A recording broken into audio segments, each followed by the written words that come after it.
Hey, what's good, everyone? It's your boy Matt Diazzo coming at you with a new album review. Today, I am checking out the latest album from the Black Dahlia Murder with their album Servitude. If you don't know who the Black Dahlia Murder are, they are a death metal band based out of Michigan, and they've been a band since about 2001. And their name is based off of a unsolved mystery from back in the 1940s about a woman who was murdered, and she was given the nickname the Black Dahlia, and so that's where they got their name from. And this band has been making a lot of news lately because they've been around for a long time. They're one of the hardest working death metal bands around. They get along with a lot of different genres and bands because from what I've heard, and I've seen them play live before, they're really cool dudes and everything. But unfortunately, a couple years ago, their lead singer tragically passed away.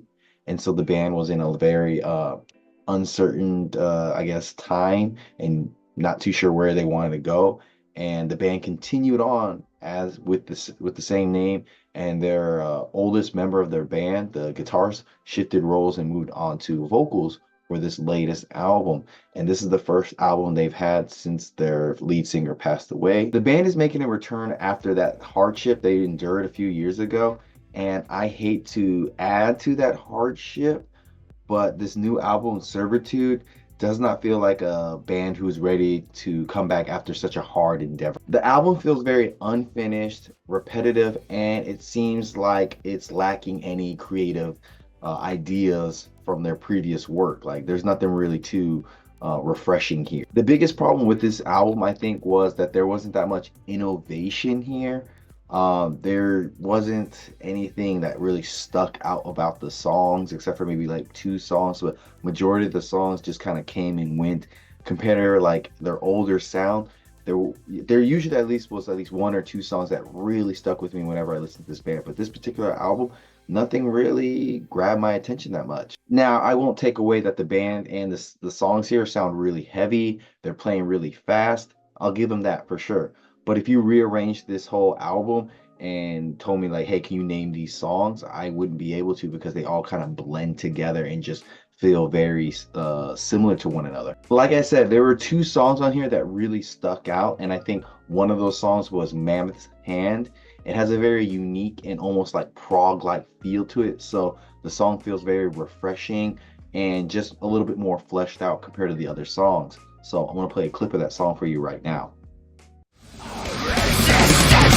Armored with guns, their primitive arrows useless, the canals are flat. Women and children to pets, it has been.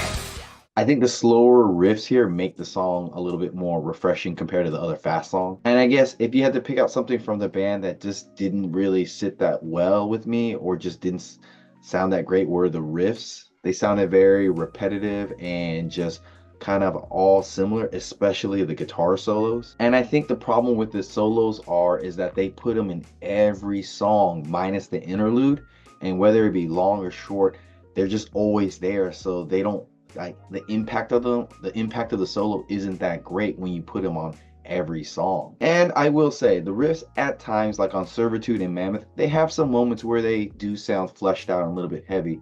But as I was listening to this album, it just felt like I was listening to like a Death Clock album.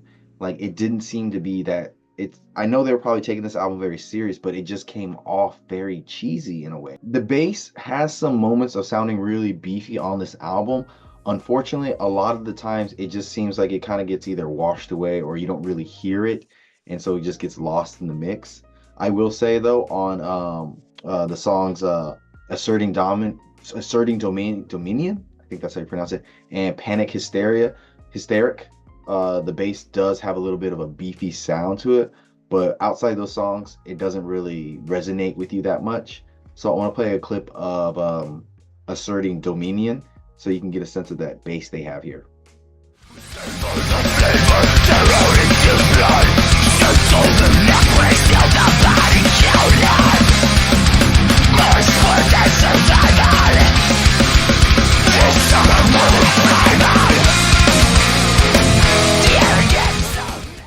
it's there and sometimes it's kind of like not there. It's a little bit all over the place. The best thing about this album is definitely the drumming here. It's extremely tight and they do a really good job of adding some good drum fills throughout the songs.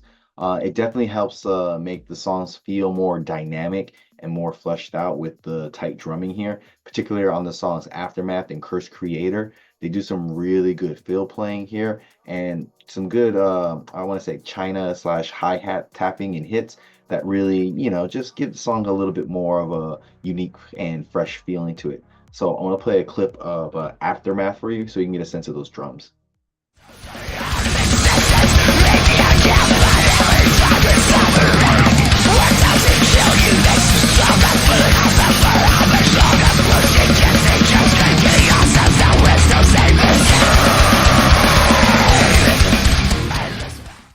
Those drum fills sound sick. And I guess the big elephant in the room that we need to talk about is the vocals. I would say like on the opening song, Evening Inferior. I'm really bad at pronouncing that, my bad. The vocalist does sound similar to the ex-vocalist. He's able to capture some of his essence.